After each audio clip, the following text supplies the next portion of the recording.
ഇന്ന് നമ്മുടെ news India Malayalam പോയിന്റിൽ ചേരുന്നത് സുകന്യ കൃഷ്ണയാണ്. സുകന്യ, നമസ്കാരം. നമസ്കാരം.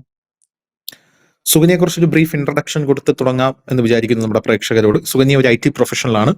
സുകന്യ ഒരു സൈബർ സെക്യൂരിറ്റി എക്സ്പേർട്ട് ആണ്. കോൺസെൻട്രേറ്റ് ചെയ്യണം അതിൽ. സോഫ്റ്റ്വെയർ ഡെവലപ്പറാണ്.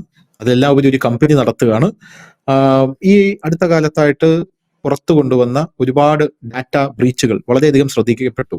അപ്പൊ അതിലൊരു വളരെ റീസെന്റ് ആയിട്ട്, അതായത് കഴിഞ്ഞ ദിവസവും കഴിഞ്ഞതിന്റെ അടുത്ത ദിവസവും പുറത്തു കൊണ്ടുവന്ന ഒരു ഡാറ്റ ബ്രീച്ച് ചർച്ച ചെയ്യാനാണ് നമ്മളിവിടെ ഇരിക്കുന്നത്. എല്ലാത്തിലും ഉപരി 2014 ഇന്ത്യൻ പ്രധാനമന്ത്രിയായി ഇപ്പോഴുള്ള നരേന്ദ്രമോദിയുടെ വാരണാസി IT ക്യാമ്പയിന്റെ ഹെഡായിരുന്നു സുകന്യ. സുകന്യയുടെ ഒരു ഫേസ്ബുക്ക് പോസ്റ്റ് കാണാനിടയായി. ഒരു പ്രമുഖ കമ്പനി, ഓക്കെ. ആ പ്രമുഖ കമ്പനിയുടെ 20 ലക്ഷം ഉപയോക്താക്കളുടെ ഡാറ്റ ചോർന്നിട്ടുണ്ട് എന്നാണ് സുകന്യ ഫേസ്ബുക്ക് പോസ്റ്റിലൂടെ വെളിപ്പെടുത്തിയിരിക്കുന്നത്. ഞാൻ മനസ്സിലാക്കുന്ന അതിനുശേഷം ആ കമ്പനി സുകന്യയുമായിട്ട് ബന്ധപ്പെട്ടു. നിങ്ങളുമായിട്ടുള്ള ചർച്ചകൾ വലിയ രീതിയിൽ നടന്നുകൊണ്ടിരിക്കുകയാണ്. അവരുടെ ഭാഗത്തു നിന്നും ഉണ്ടായ ആ ഒരു വലിയ ഒരു വീഴ്ച അത് ഏത് രീതിയിൽ പരിഹരിക്കാമെന്ന് സുകന്യമായിട്ട് ചർച്ച ചെയ്തുകൊണ്ടിരിക്കുകയാണെന്നാണ് ഞാൻ മനസ്സിലാക്കുന്നത്. അതുപോലെ തന്നെ അതൊരു വലിയ വീഴ്ചയാണ്. അത് എങ്ങനെ ഒതുക്കി തീർക്കാം എന്നുള്ളതാണ് എന്റെ ഭാഷ, സത്യം പറഞ്ഞാൽ. അങ്ങനെയാണ് അവർ ചർച്ച ചെയ്തുകൊണ്ടിരിക്കുന്നതെന്ന് ഞാൻ പറയും. എന്തായാലും ഈ ഡാറ്റ ബ്രീച്ച് വന്നു എന്ന് പറയുമ്പോൾ, ഡാറ്റ ചോർന്നു എന്ന് പറയുമ്പോൾ നമ്മുടെ നാട്ടിലെ ജനങ്ങൾക്ക് അത് പെട്ടെന്ന് മനസ്സിലായിക്കൊള്ളണമെന്നില്ല. കാരണം നമ്മൾ ഡെയിലി വാർത്തകളിലൂടെ കാണുന്നത് ഇത്ര ലക്ഷം ഇമെയിൽ പാസ്വേഡുകൾ ചോർന്നു, ഫേസ്ബുക്ക് അക്കൗണ്ടുകൾ ചോർന്നു, സോഷ്യൽ മീഡിയകൾ ഹാക്ക് ചെയ്യപ്പെട്ടു, ഈ സൈബർ ഫ്രോഡുകൾ ഇഷ്ടംപോലെ കേൾക്കുന്നുണ്ട്, സ്കാമേഴ്സ് ഇഷ്ടംപോലെ നമ്മുടെ ചുറ്റുമുണ്ട്, വെർച്വൽ അറസ്റ്റ്, അങ്ങനെയുള്ള പല കാര്യങ്ങളും നമ്മൾ കേൾക്കുന്നുണ്ട്. ഒരുപക്ഷെ നമ്മൾ ഒരു സമയത്ത് ഫോൺ എടുത്ത് റിങ് ചെയ്യുമ്പോൾ പോലും നമ്മൾ കേട്ടിരുന്നത്, റിംഗ് ടോൺ ആയിട്ട് നമ്മൾ കേട്ടിരുന്നത് സൈബർ സെക്യൂരിറ്റിയെ കുറിച്ചുള്ള അലേർട്ട്നെസ് ആണ്. അതായത് ഇങ്ങനെ വെർച്വൽ അറസ്റ്റിൽ അകപ്പെടാതെ ഇരിക്കുക എന്നുള്ളത് അത് അത്ര ഗുരുതരമായിട്ടുള്ള കാര്യമാണ്.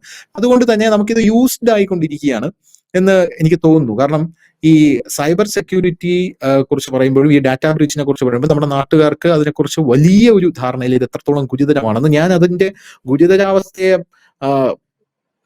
അവരിലേക്ക് എത്തിക്കാനായിട്ട് ഞാൻ സുകന്യയുടെ ആ ഒരു വരി ഞാൻ കോട്ട് ചെയ്യാണ്. അതായത് നമ്മുടെ ഹൈക്കോടതിയുടെ ഡാറ്റയും പോയി എന്നാണ് അറിയാനായിട്ട് സാധിക്കുന്നത്. അല്ലെങ്കിൽ ആ ഡാറ്റയിലേക്ക് ആൾക്കാർക്ക് ഈസി ആയിട്ട് ആക്സസ് ചെയ്യാനുള്ള ഒരു വകുപ്പ് ഉണ്ടാക്കിയിട്ടുണ്ട് എന്നാണ് അറിയാൻ സാധിക്കുന്നത്. ഹൈക്കോടതിയുടെ ഡാറ്റയും തുറന്നു കിടക്കുകയാണെന്ന് അറിയാൻ സാധിക്കുന്നത്. എന്താണ് ഇതിന്റെ വിശദാംശങ്ങൾ, ഇതിന്റെ ഗുരുതരാവസ്ഥ എന്താണ്, നമ്മുടെ പ്രേക്ഷകർക്ക് മനസ്സിലാകുന്ന രീതിയിൽ ഇതൊന്ന് വിശദീകരിച്ചു തരാം. ഇതിൽ ആദ്യം തന്നെ എടുത്തു പറയേണ്ട ഒരു കാര്യം, 20 ലക്ഷം മലയാളികളുടെ ഡേറ്റ പോയി എന്നുള്ളതാണ്. 20 ലക്ഷം ഡേറ്റ പോയി എന്നുള്ളതിനേക്കാൾ ഉപരി 20 ലക്ഷം മലയാളികളുടെ ഡേറ്റ പോയി എന്നുള്ളതാണ്.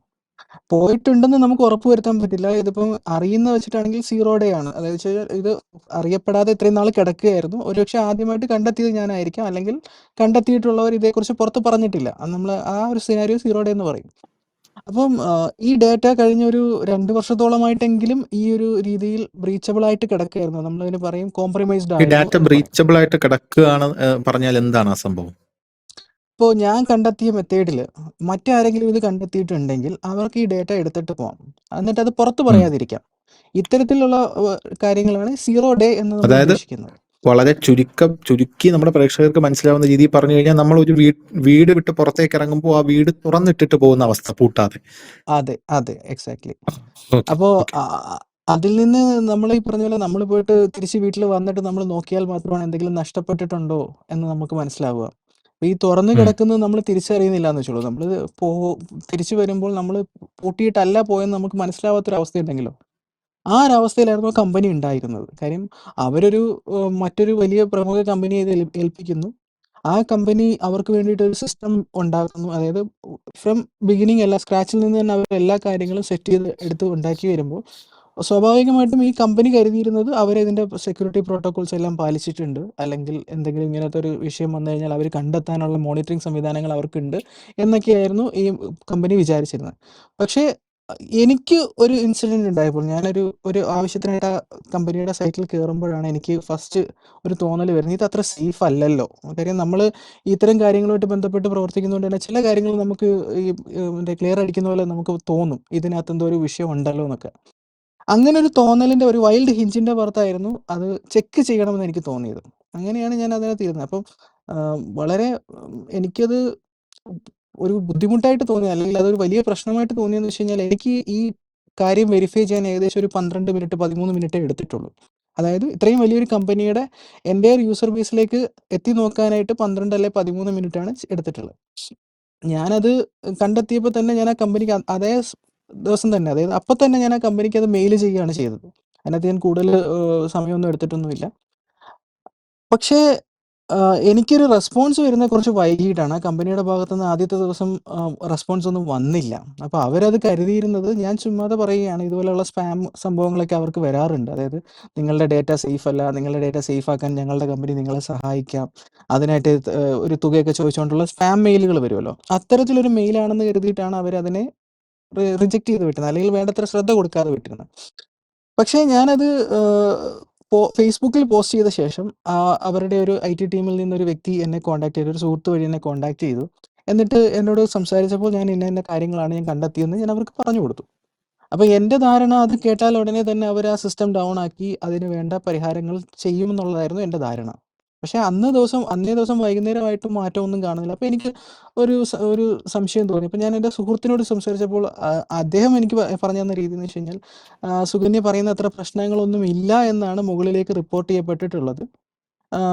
ഈ പറഞ്ഞ പോലെ എക്സാഗറേറ്റ് ചെയ്ത് പറയുകയാണ് എന്നുള്ള രീതിയിലാണ് അവരതിനെ കരുതിയത്. കാര്യം നമ്മൾ പറയുന്ന ബ്രീച്ചിൻ്റെ ഒരു ഡെപ്ത് എന്താണ്, അല്ലെങ്കിൽ അതിൻ്റെ ഒരു സീരിയസ്നെസ് എന്താണെന്ന് ആ കമ്പനിക്ക് ആദ്യം മനസ്സിലായിരുന്നില്ല. കാര്യം അവർക്കൊരു ഇൻ ഹൗസ് ടെക്നിക്കൽ ടീം ഇല്ല. അതിൻ്റെ ഒരു പ്രശ്നം അവർക്കുണ്ടായിരുന്നു.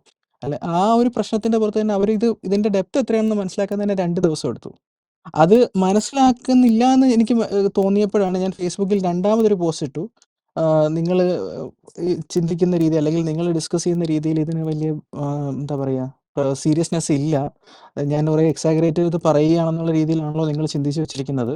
എങ്കിൽ നിങ്ങളുടെ ആദ്യത്തെ യൂസറിൻ്റെ മാക് ID, അതായത് അവരുടെ ഒരു ഡിവൈസിൻ്റെ മാക് ID ഇന്നതാണ്. നിങ്ങളത് സ്റ്റോർ ചെയ്ത് വെച്ചിട്ടുണ്ട്.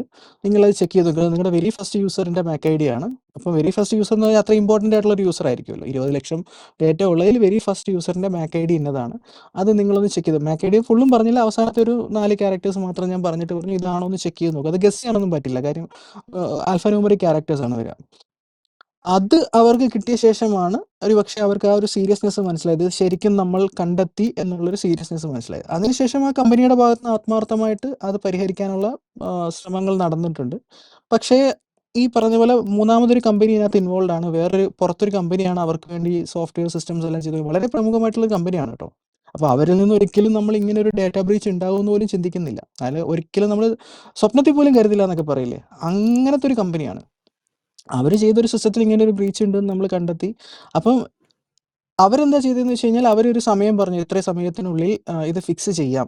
ദയവ് ചെയ്ത് മറ്റൊരാളോട് പറയുക, ഇതേക്കുറിച്ച് കൂടുതൽ വിവരങ്ങളൊന്നും പുറത്തു വിടരുത്. അപ്പം ഞാനും വിചാരിച്ചു ശരിയാണ്, അവർക്ക് ഒരു എന്താ പറയുക, ഫെയർ ചാൻസ് കൊടുക്കേണ്ടതാണ്. കാര്യം നമ്മൾ ഉദ്ദേശിക്കുന്ന റെമഡി എന്ന് വെച്ച് കഴിഞ്ഞാൽ ഇത് എത്രയും പെട്ടെന്ന് ഫിക്സ് ചെയ്യുക എന്നുള്ളതാണ്. കാര്യം ഇത് അതുകൊണ്ടാണ് നമ്മളിപ്പോ ആ മറ്റാരെങ്കിലും കമ്പനിയുടെ പേര് പുറത്തു വിടാത്തതെന്ന് പ്രേക്ഷകരോടൊന്ന് പറയുന്നു. പറയുന്നില്ല. കാരണം പ്രേക്ഷകർ ചോദിക്കാൻ സാധ്യതയുണ്ട്, നിങ്ങൾ എന്തുകൊണ്ടാകാം. അതുകൊണ്ടാണ് അവരത് ഫിക്സ് ചെയ്തുകൊണ്ടിരിക്കുകയാണ്. അതുകൊണ്ടാണ് ഇത് വരുന്നത്. അതെ, സുകന്യ, ഇതിൽ അതെ. എനിക്കൊരു ചോദ്യം ഉള്ളത്, ഈ ഡാറ്റ ബ്രീച്ച് എന്ന് പറഞ്ഞാൽ ഇപ്പൊ സുകന്യ പറഞ്ഞ ഈ ഒരു കാര്യം ഇപ്പൊ ഹൈക്കോടതി പോലും ഇതിൽ ഇടപെട്ടിട്ടുണ്ട് എന്ന് ഒരു സുകന്യ പറയുന്നു. ഹൈക്കോടതി പോലും ഇത് അപകട ഭീഷണിയിലാണെന്ന് പറയുന്നു. അപ്പോ നമ്മുടെ ഇടപെട്ടിട്ടുണ്ടെന്നല്ല, സമൂഹത്തിലെ ഇതില് അപകടത്തിലാണ്. ഹൈക്കോടതിയുടെ ഡാറ്റ പോലും അപകടത്തിലാണ്. അതെ, അപകടത്തിലാണ്. അതെ. അതെ. അപ്പോ ഈ ഒരു സംഭവം, ഐ മീൻ ഈ ഒരു ഡാറ്റ ബ്രീച്ച്, അല്ലെങ്കിൽ ഈ ഒരു സുകന്യ കണ്ടെത്തിയ ഒരു വിഷയം സുകന്യ അല്ലായിരുന്നു കണ്ടെത്തിയത്, മറ്റാരെങ്കിലും ഇത് ദുരുപയോഗപ്പെടുത്താൻ വേണ്ടിയിട്ടുള്ള ഒരു ഉദ്ദേശത്തോടു കൂടിയാണ് ഇത് കണ്ടെത്തിയിരുന്നെങ്കിൽ ഏതൊക്കെ രീതിയിൽ അവർക്ക് ഇതിനെ ദുരുപയോഗം ചെയ്യാനായിട്ട് സാധിക്കും? അതിന്റെ എക്സ്ട്രീമിൽ അതൊന്ന് പറഞ്ഞുതരാമോ? പറഞ്ഞുതരാം. നമ്മൾ ഈ ഡേറ്റ നോക്കുമ്പോൾ ഞാൻ ആദ്യം കണ്ടത് നമ്മുടെ KSEBയുടെ പവർ സപ്ലൈ ഗ്രിഡാണ്. ഗ്രിഡിലെ പല സ്ഥലങ്ങളാണ് ഇതിനകത്ത് എനിക്ക് കാണാൻ പറ്റിയത്. അതായത് ഞാൻ ആദ്യം നോക്കുമ്പോൾ എനിക്ക് തോന്നുന്നു തിരുവനന്തപുരം ജില്ലയിലെ കുറച്ച് ഗ്രിഡുകളാണ് എനിക്ക് കിട്ടിയത്. അപ്പോൾ KSEBയുടെ ഒഫീഷ്യൽസിനെ ഞാനിത് അറിയിച്ചിട്ടുണ്ടായിരുന്നു. കണ്ടെത്തിയ കാര്യം അന്നേരം തന്നെ അവരെ അറിയിച്ചിട്ടുണ്ടായിരുന്നു. മന്ത്രിയുടെ പേഴ്സണൽ സ്റ്റാഫിൽ നിന്ന് ഒരാളെന്നെ വിളിച്ച് സംസാരിക്കുകയും ചെയ്തിട്ടുണ്ടായിരുന്നു. അപ്പോൾ അവർക്ക് നമ്മൾ ആദ്യം തന്നെ ക്ലാരിറ്റി വരുത്തി, ഇന്നതാണ് പ്രശ്നങ്ങൾ, ഇത് നിങ്ങളെ ബാധിക്കാൻ സാധ്യതയുണ്ടോ എന്നുള്ള രീതിയിൽ ക്ലാരിറ്റിയൊക്കെ വരുത്തിയിട്ടുണ്ട്. അതിനെക്കുറിച്ച് വിശദമായിട്ട് ഞാൻ പറയുന്നില്ല. ബട്ട് ഇൻ കേസ് ഇപ്പം നമ്മൾ കണ്ടെത്തിയ ഈ പവർ ഗ്രിഡിലേക്ക് കയറുന്നത് മറ്റേതെങ്കിലും സ്റ്റേറ്റ് സ്പോൺസേഡ് ഹാക്കേഴ്സ് ഗ്രൂപ്പാണെന്ന് വെച്ചോളൂ. അങ്ങനെ പല രാജ്യങ്ങൾക്കും അവരുടെ സ്റ്റേറ്റ് സ്പോൺസേഡ് ആയിട്ടുള്ള ഹാക്കർ ഗ്രൂപ്പുകളുണ്ട്. അവരുടെയൊക്കെ അറ്റാക്കിനെ മിറ്റിഗേറ്റ് ചെയ്യാൻ നമ്മളുടെ സിസ്റ്റംസിനോ, അല്ലെങ്കിൽ നമ്മളുടെ ഒരു ഹാക്കറിനോ, അല്ലെങ്കിൽ ഒരു എത്തിക്കൽ ഹാക്കറിനോ, അല്ലെങ്കിൽ ഒരു സെക്യൂരിറ്റി ടീമിനോ ഒന്നും പറ്റില്ല. കാര്യം എന്ന് വെച്ചാൽ അത് വളരെ വലിയൊരു നെറ്റ്വർക്കിൽ നിന്നായിരിക്കും നമ്മളെ ഫ്ലഡ് ചെയ്യുന്നത്. നമുക്കത് ഒന്നും ചെയ്യാൻ പറ്റാത്ത, നമ്മൾ ജസ്റ്റ് നോക്കിയിരിക്കുക, അല്ലെങ്കിൽ മൊത്തത്തിൽ ഓഫ് ചെയ്തിടുക എന്നുള്ളത് മാത്രമേ നമുക്ക് അന്നേരം ചെയ്യാൻ പറ്റുള്ളൂ. മുമ്പ് ഒരു 5 വർഷത്തോളം മുമ്പ് നമ്മളുടെ മുംബൈയിൽ ഒരു ബ്ലാക്ക് ഔട്ട് ഉണ്ടായിട്ടുണ്ടായിരുന്നു. അതായത് 1 മണിക്കൂർ നേരത്തേക്ക് നമ്മുടെ ഉം. മുംബൈ നഗരത്തെ കംപ്ലീറ്റ് ആയിട്ട് ബ്ലാക്ക് ഔട്ടായി. നമ്മുടെ മുംബൈ നഗരത്തിലെ മെട്രോ ട്രെയിനുകളൊക്കെ നിന്നു പോകുന്ന ഒരു അവസ്ഥ ഉണ്ടായിട്ടുണ്ടായിരുന്നു. അത് നമ്മൾ പിന്നീട് അറിയാൻ കഴിഞ്ഞത് മറ്റൊരു രാജ്യത്തിന്റെ ഒരു ഹാക്കർ ടീം നമ്മുടെ രാജ്യത്തെ പവർ ഗ്രിഡിനെ അറ്റാക്ക് ചെയ്തതാണെന്ന് നമ്മൾ കേട്ടിട്ടുണ്ട്. ഇതേ സെയിം ഉം. അവസ്ഥ കേരളത്തിലും ഉണ്ടായിരുന്നു. കേരളത്തിലെ പവർ ഗ്രിഡ് അത്തരത്തിൽ വൾണറബിൾ ആയിരുന്നു. മീൻസ് പവർ ഗ്രിഡിന്റെ കുഴപ്പം കൊണ്ടല്ല, ഇത് സർവീസ് പ്രൊവൈഡ് ചെയ്യുന്ന കമ്പനിയുടെ കുഴപ്പം കൊണ്ട്. ആ പഴുത് ഉപയോഗിച്ച് ആരെങ്കിലും കയറിയിട്ട് ഇതിനെയെല്ലാം എന്താ പറയുക, സീരിയലൈസ് ചെയ്ത് വെച്ചിട്ടുണ്ടെങ്കിൽ ഈ പറയുന്ന പോലെ നമുക്കൊരു സ്വിച്ച് ഓഫ് ആക്കുന്ന പോലെ നമുക്ക് പവർ ഗ്രിഡ് ഓഫ് ആക്കാൻ പറ്റുമായിരിക്കാം. അതെന്ന് വെച്ച് കഴിഞ്ഞാൽ അതിന് ഒരു സ്റ്റാർ ഉണ്ട്. എന്താണെന്ന് വെച്ച് കഴിഞ്ഞാൽ KSEBയുടെ സിസ്റ്റം എത്രത്തോളം സ്ട്രോങ് ആണെന്നൊരു ചോദ്യം കൂടിയുണ്ട്. അപ്പോൾ എനിക്ക് അറിയാൻ കഴിഞ്ഞത് KSEB ഇത്തരം കാര്യങ്ങൾക്ക് ഒരു ഇൻട്രാനെറ്റ് ഉപയോഗിക്കുന്നതുകൊണ്ട് അത്രയും പ്രശ്നങ്ങളില്ല എന്നുള്ളതാണ്. അത് വളരെ നല്ല ഉം. ഒരു എന്താ പറയുക, സെക്യൂരിറ്റി മെഷർ അവർ എടുത്തിട്ടുണ്ട്. ബട്ട് അതേപോലെ തന്നെ കേരളത്തിലെ എല്ലാ പോലീസ് സ്റ്റേഷനുകളും, ഒരുവിധം എല്ലാ പോലീസ് സ്റ്റേഷനുകളും ഉണ്ടോ എന്ന് അറിയത്തില്ല, പക്ഷെ ഒരുവിധം എല്ലാ പോലീസ് സ്റ്റേഷനുകളും ഇതിൻ്റെ പരിധിയിൽ, ഈ സേവനത്തിൻ്റെ പരിധിയിലുണ്ടായിരുന്നു. അതുപോലെ തന്നെ ഒരുപാട് MLA-മാർ, MP-മാർ, മന്ത്രിമാർ, പിന്നെ ഒരുപാട് മറ്റ് സർക്കാർ സ്ഥാപനങ്ങൾ ഒക്കെ ഇതിൻ്റെ പരിധിയിലുണ്ടായിരുന്നു. പിന്നെ പോലീസ്, ഉം. ഇപ്പോൾ പറഞ്ഞ പോലെ പോലീസിൻ്റെ തന്നെ വളരെ ഉന്നത ഉദ്യോഗസ്ഥരൊക്കെ അവരൊക്കെ ഈ സേവനം ഉപയോഗിക്കുന്നുണ്ടായിരുന്നു. അപ്പം ഉം. അത്തരം ആളുകളുടെ സേവനങ്ങൾ, അവരുപയോഗിക്കുന്ന ഡിവൈസുകളുടെ IP അഡ്രസ്സ്, അവരുപയോഗിക്കുന്ന ഡിവൈസുകളുടെ MAC ID, ഗസ് ചെയ്യാൻ പറ്റുന്ന പാസ്വേഡ് ആയിരുന്നു ഈ കമ്പനി ഉപയോഗിച്ചിരുന്നത്. അത്തരം കാര്യങ്ങൾ ഡിഫോൾട്ട് പാസ്വേഡ് മാറ്റിയിട്ടില്ല എന്നുണ്ടെങ്കിൽ ഉണ്ടാവാൻ സാധ്യതയുള്ളതെന്ന് വെച്ച് കഴിഞ്ഞാൽ, ഇതിനെ നമുക്ക് വിർച്വലി മൗണ്ട് ചെയ്യാന്ന് പറയും. വിർച്വലി മൗണ്ട് ചെയ്തിട്ട് നമ്മൾ ഡിസ്ഗൈസ് ചെയ്യും, ഞാൻ ഈ പറയുന്ന റൗട്ടറിൽ നിന്ന് അല്ലെങ്കിൽ അവരുടെ ഡിവൈസിൽ നിന്ന് തന്നെയാണ് കയറുന്നതെന്നുള്ള ഡിസ്ഗൈസ് ചെയ്ത് കയറാൻ പറ്റും. അതിന് വിർച്വൽ മൗണ്ടിങ് എന്ന് പറഞ്ഞിട്ട് മൗണ്ടിങ് ഒരു രീതിയുണ്ട്. ആ ഉം. രീതി ഉപയോഗിച്ചിട്ടാണ് കയറിയിട്ടുണ്ടെങ്കിൽ നമ്മൾ കയറുമ്പോൾ നമുക്ക് അവരുടെ റൗട്ടറിനകത്ത് കയറാൻ പറ്റും. ഫോർ എക്സാമ്പിൾ, നമ്മളൊരു വീട്ടിലേക്ക് ഒരു ഇൻ്റർനെറ്റ് കണക്ഷൻ വരുമ്പോൾ നമ്മളെ first point of internet contact എന്ന് പറയുന്ന റൗട്ടറാണല്ലോ. അതിൽ നിന്നാണല്ലോ ബാക്കി എല്ലാ ഡിവൈസുകളിലേക്ക് റൗട്ടർ നമ്മൾ എന്ന് കണക്ട് പറഞ്ഞാൽ എന്താണ്? ചെയ്യുന്നത്. മോഡോ ആണോ? Modem, wifi modem. ഉം. ഓക്കെ. അപ്പം റൗട്ടറിന് ഞാൻ സ്പെസിഫൈ ചെയ്ത് പറയാൻ കാര്യം എന്ന് വെച്ചാൽ, മോഡം വിത്ത് റൗട്ടറാണ് ഈ കമ്പനി പ്രൊവൈഡ് ചെയ്തുകൊണ്ടിരിക്കുന്നത്. അപ്പം മോഡം ഓക്കെ. മാത്രമാണെങ്കിൽ ഒരുപാട് പരിമിതികളുണ്ട്. റൗട്ടർ ആയതുകൊണ്ട് തന്നെ ഇതിനകത്ത് ഒരു അഡ്മിൻ ബാക്ക് എൻഡ് വരുന്നുണ്ട്. അതിനകത്ത് ഉം. തന്നെ ഈ പറയുന്ന പോലെ നമുക്ക് DNS സെറ്റ് ചെയ്യാം. അതുപോലെ തന്നെ ഈ DNS സെറ്റ് ചെയ്യാന്ന് വെച്ച് കഴിഞ്ഞാൽ, നമ്മൾ സാധാരണ ഒരു ഇൻ്റർനെറ്റ് കണക്ഷൻ എടുക്കുമ്പോൾ, ഇപ്പം ഫോർ എക്സാമ്പിൾ നമ്മൾ BSNLൻ്റെ ഒരു ഇൻ്റർനെറ്റ് കണക്ഷൻ എടുത്തു. അപ്പം നമുക്ക് ഡിഫോൾട്ടായിട്ടൊരു DNS അവർ സെറ്റ് ചെയ്ത് തരും. നമുക്കിതിനെ ബൈപ്പാസ് ചെയ്യാം. അപ്പോൾ നമുക്ക് ഗൂഗിളിൻ്റെ DNSO ക്ലൗഡ്ഫെയറിൻ്റെ DNSO ഒക്കെ നമുക്ക് സെറ്റ് ചെയ്യാൻ പറ്റും. അങ്ങനെ സെറ്റ് ചെയ്യുന്ന പോലെ തന്നെ ഞാൻ എൻ്റെ ഒരു IP അഡ്രസ്സ് അവിടെ DNS ആയിട്ട് സെറ്റ് ചെയ്ത് വെക്കുകയാണെന്നുണ്ടെങ്കിൽ ഈ കമ്മ്യൂണിക്കേഷൻസ് എല്ലാം എനിക്ക് മോണിറ്റർ ചെയ്യാൻ പറ്റും. അതായത് ഈ പറയുന്ന പോലീസുകാർ പരസ്പരം അങ്ങോട്ടും ഇങ്ങോട്ടും സംസാരിക്കുന്ന പല കാര്യങ്ങളും ഇത് ഹാക്ക് ചെയ്യുന്ന ആൾക്ക് കേൾക്കാനായിട്ട് സാധിക്കും എന്നുള്ളതാണ്, അവരുടെ കോൺഫിഡൻഷ്യൽ ആയിട്ടുള്ള ഡേറ്റ ഒരുപക്ഷെ അടക്കം. എൻക്രിപ്റ്റഡ് ആയിരിക്കും. അതെ, ഒരുപക്ഷെ ഉം. എൻക്രിപ്റ്റഡ് ആയിരിക്കും. അതിനും ഫ്ലോസ് ഉണ്ട്. കാര്യം എല്ലാം നമുക്ക് ഓപ്പൺ ആയിട്ട്, അതായത് നമ്മുടെ ഹ്യൂമൻലി റീഡബിൾ ആയിട്ട് നമുക്ക് കാണാൻ പറ്റണമെന്നില്ല. ബട്ട് ഈ ഉം. പറയുന്ന പോലെ പല കാര്യങ്ങളും ട്രേസ് ചെയ്ത് നമുക്ക് വീണ്ടും വീണ്ടും പുതിയ പുതിയ കാര്യങ്ങൾ അതിനകത്തേക്ക് കൊണ്ടുവരാൻ പറ്റും. അങ്ങനെ ഉം. ഒരുപാട് ലെയറിൽ പണിയെടുത്തു കഴിഞ്ഞാൽ ഇതെല്ലാം നമുക്ക് കാണാൻ പറ്റും. അത് റൈറ്റ് അവേ കാണുന്നില്ല എന്നുള്ളത് മാത്രമാണ് അതിനകത്തൊരു പ്ലസ് പോയിന്റ്. അപ്പോൾ അത്തരത്തിലുള്ളൊരു വലിയ റിസ്ക് അവിടെ ഉണ്ടായിരുന്നു.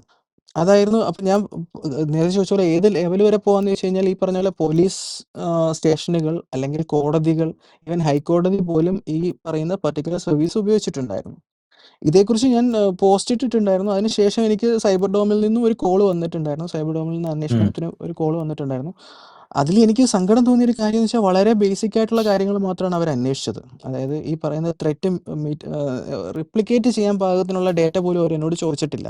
സാധാരണഗതിയിൽ ഉം. നമ്മളിങ്ങനെ ഒരു ത്രെറ്റ് നമ്മൾ പുറത്തേക്ക് പറയുകയാണ്, ഒരു വൾണറബിലിറ്റി ഉണ്ടെന്ന് നമ്മൾ പറഞ്ഞു കഴിഞ്ഞാൽ, ഇപ്പോൾ CERT, നമ്മുടെ രാജ്യത്ത് ഇത്തരം കാര്യങ്ങളൊക്കെ കൈകാര്യം ചെയ്യുന്ന CERT എന്ന് പറയുന്നൊരു ബോഡിയാണ്.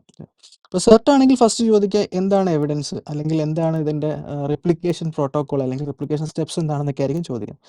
ബട്ട് കേരളത്തിൽ നിന്ന് അവർ വിളിച്ചിട്ട് അവർ ബേസിക് കാര്യങ്ങൾ മാത്രമാണ് എന്നോട് ചോദിച്ചത്. അതുമാത്രമല്ല, പിന്നെ ഒരു മുതിർന്ന ഉദ്യോഗസ്ഥൻ അത് അന്വേഷണത്തിന് ഏൽപ്പിച്ചിട്ടുണ്ട്. അദ്ദേഹത്തെ വിളിക്കാൻ പറഞ്ഞ് എനിക്ക് നമ്പർ തന്നിട്ടുണ്ടായിരുന്നു. ഞാൻ പലതവണ വിളിച്ചിട്ട് അദ്ദേഹം ഫോൺ പോലും എടുത്തില്ലായിരുന്നു. ഒരു അപ്പോൾ ആ തണുപ്പൻ ലെവലിൽ മട്ടിലുള്ള മാത്രം. പ്രതികരണമാണ്.